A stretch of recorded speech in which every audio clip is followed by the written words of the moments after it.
আকাশত সেউজীয়া হৈ উঠিছে মানস ৰাষ্ট্ৰীয় উদ্যানৰ ভিতৰ চৰা আৰু এয়া চাওক মানস ৰাষ্ট্ৰীয় উদ্যানৰ এই ভিতৰৰ এই দৃশ্য এটি বন বিভাগৰ হাতী আছে ইয়া দেখুৱাবলৈ যত্ন কৰিছোঁ এনেদৰে আছে আৰু চৌদিশ সেউজীয়া হৈ পৰিছে মথনগুৰিৰ সুবাসে এতিয়া সকলো পৰ্যটকক হাত বাউলি মাতিছে আৰু বিশেষকৈ ঘন বনাঞ্চলৰ মাজত এতিয়া দেখিবলৈ পোৱা গৈছে বনৰীয়া হাতী বিভিন্ন ধৰণৰ সাপ অজগৰ সাপ বাইছন বনৰীয়া মহ আদি সকলো দেখিবলৈ পোৱা গৈছে কিন্তু অহা ৫ জুনৰ পৰা পৰ্যটকৰ বাবে বন্ধ হৈ পৰিব মানস ৰাষ্ট্ৰীয় উদ্যান এইখিনি সময়তো যথেষ্ট সংখ্যক পৰ্যটক আমি লগ পাইছোঁ বন বিভাগৰ এগৰাকী কৰ্মী আছে তেওঁৰ পৰা জানিম কিমান তাৰিখৰ পৰা বন্ধ হ'ব আৰু এইখিনি সময়ত পৰ্যটকৰ ভিৰ কেনেকুৱা পৰ্যটক বৰ্তমানলৈকে আহিয়ে আছে আৰু আপোনাৰ ৫ জুনৰ পৰা বন্ধ হ'ব মানসখন সেউজীয়া হৈ উঠিছে ঘন বনাঞ্চল কি জীৱ জন্তু দেখি আছা এতিয়া আপোনাৰ বাইছন বাফেলো হাতী ৰাইনো এইবিলাক পোৱা যায় কেতিয়াবা টাইগাৰো সাইটিং হয় হাতী সাফাৰী ইতিমধ্যে বন্ধ হৈছে নেকি হয় বন্ধ হৈছে হাতী সাফাৰী আৰু ৰিভাৰ ৰাফটিং বন্ধ হৈছে হয় ৰিভাৰ ৰাফটিং আৰু হাতী সাফাৰী ইতিমধ্যে বন্ধ হৈছে আৰু ৫ জুনৰ পৰা বন্ধ হৈ পৰিব পৰ্যটকৰ বাবে মানস ৰাষ্ট্ৰীয় উদ্যান বিভিন্ন স্থানৰ পৰা পৰ্যটক আহিছে ক'ৰ পৰা আহিছে কেনেকুৱা দেখিছে কোচবিহাৰ ৱেষ্ট বেংগল কি দেখিলে আজি হাতী দেখিলোঁ আর গন্ডার দেখিলোঁ এই দুই দেখিছে বেলেগ দেখা নাই না আর বাইদেউ কি দেখিলে রাইনো হাতি লেজার্ড তারপরে জায়ান্ট স্কুইরাল ভাল লাগিছে হ্যাঁ খুব সুন্দর ক'ৰ পৰা আহিছে খুব ভালো লাগছে ক'ৰ পৰা আহিছে কাঁ আছে কোচবিহাৰ কোচবিহাৰৰ পৰা আহিছে কোচবিহাৰৰ পৰা অহা পৰ্যটক এনেদৰে আমি দেখিবলৈ পাইছোঁ আৰু এয়া চাওক এয়া হয়তো বুঢ়া বুঢ়ী বুলি কৰিবিল বুলি কোৱা হয় এই স্থান আৰু এই ধৰণৰ বিভিন্ন স্থানৰ পৰা পৰ্যটক আহিছে আৰু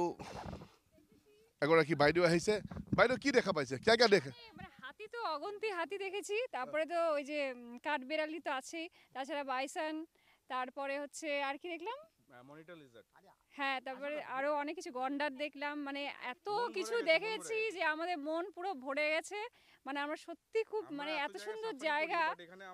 এবার প্রথম আইছে হ্যাঁ আমরা প্রথম এসেছি আমি তো বলবো সবাই এখানে এসে একবার ঘুরে যাক এত সুন্দর জায়গা পুরো মন ভরে গেছে মন ভরে গেছে একদম ভরে টাইগার দেখা পাইছে না টাইগারটা পাইনি কিন্তু হ্যাঁ কিন্তু এত কিছু দেখেছি মানে টাইগারকে আমরা ভুলেই গেছি প্ৰথমবাৰৰ পৰা অহা বাইদেউগৰাকীয়ে সকলোকে আহিবলৈ ইয়াত অনুৰোধ জনাইছে ইমানেই সুন্দৰ এগৰাকী দাদা আছে কব দাদা দুর্দান্ত মানে আমরা তো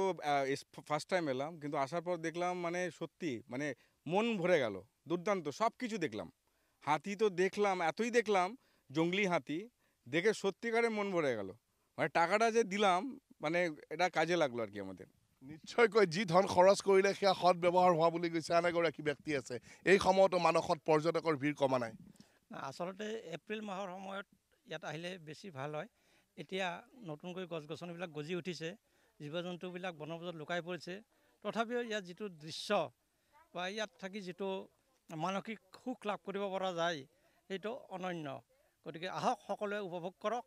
সকলোকে ইয়ালৈ আমন্ত্ৰণ জনাইছোঁ নিশ্চয়কৈ এতিয়া এনেধৰণৰ জীপ চাফাৰী আৰু বহু পৰ্যটক দেখিবলৈ পোৱা গৈছে আমিও আজি মানস ৰাষ্ট্ৰীয় উদ্যানৰ মথনগুৰিত যেতিয়া গৈছিলোঁ কিং কোব্ৰা সাপ আমি ইয়াত দেখিবলৈ পাইছিলোঁ গুই সাপ দেখিবলৈ পাইছোঁ গড় দেখিবলৈ পাইছোঁ ইতিমধ্যে বিভিন্ন সংবাদ মাধ্যমত প্ৰচাৰিত অনুসৰি গড়ে যি খেদাৰ বাতৰি পোৱা যায় তাত ভয় খাবলগীয়া একো নাই বনৰীয়া হাতীৰ জাক আমি দেখিবলৈ পাইছোঁ আৰু এয়া হৈছে সৰ্বাংগ সুন্দৰ আৰু সেউজীয়া মানস ৰাষ্ট্ৰীয় উদ্যান কেইটামান দিন আৰু বাকী আছে ৫ জুনৰ পৰা বন্ধ হৈ পৰিব এগৰাকী আৰু আমাৰ লগত অহা ছাত্ৰ নেতা আছিলে সমুদ্ৰ পাটগিৰি কি ক'ব মানসৰ সৌন্দৰ্য আৰু অসমবাসী ৰাইজ প্ৰকৃতি ৰূপেৰে ভৰা মানস অভয়াৰণ্য আৰু এই মানস অভয়াৰণ্যলৈ আমি অসমৰ সৰ্বস্তৰৰ ৰাইজক আহিবলৈ অনুৰোধ জনাইছোঁ কাৰণ যদি আপোনাৰ মনটো ঠাণ্ডা কৰিব বিচাৰে আপুনি প্ৰকৃতিৰ প্ৰশান্তিৰ মাজত থাকিব বিচাৰে তেতিয়াহ'লে মানসলৈকে আহক আৰু মানসৰ অপৰূপ সৌন্দৰ্য উপভোগ কৰি আপোনাৰ মন পুলকিত কৰি তোলক নিশ্চয়কৈ পুনৰ কৈছোঁ আৰু মাথো কেইটামান দিন এইটো বছৰৰ বাবে ৫ জুনত পৰ্যটকৰ বাবে বন্ধ হৈ পৰিব মানস ৰাষ্ট্ৰীয় উদ্যান কিন্তু উৎকট গৰমৰ মাজতো প্ৰকৃতিৰ সুবাস বিচাৰি এনেদৰে পৰ্যটকৰ আগমন ঘটি থকা ইয়াত পৰিলক্ষিত হৈছে কেমেৰা পাৰ্চন মৃণালৰ সৈতে মই ৰাণা ডেকা NKTV+